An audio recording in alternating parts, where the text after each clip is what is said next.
Welcome to the Learning Pines YouTube. We hope this video helps. You start by locking the core variables that define console visuals: resolution, frame cap, and controller input. First, back up your settings so you can revert.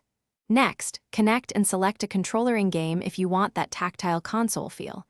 Then set display mode to full screen and cap your frame rate to 30 or 60, depending on the console you're emulating.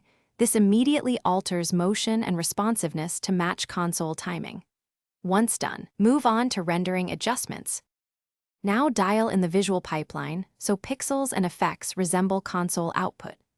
Lower the 3D resolution or render scale to around 70 to 90% to soften detail, which mimics console dynamic resolution.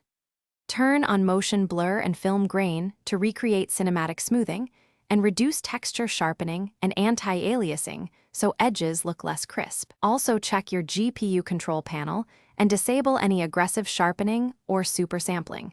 Make sure the game's internal scaling controls the final image.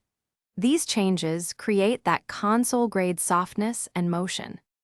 Finish by stabilizing performance and validating the experience. Enable VSync or a frame limiter to lock timing and reduce stutter. This keeps visuals consistent with console output. Play a few matches and iteratively tweak render scale and motion effects until you're satisfied with clarity versus softness. If you hit stuttering or input lag, update GPU drivers, close background applications, and retry. If results are worse, restore your backup settings and adjust one parameter at a time to find the sweet spot. Thanks for watching. Consider subscribing if we helped you.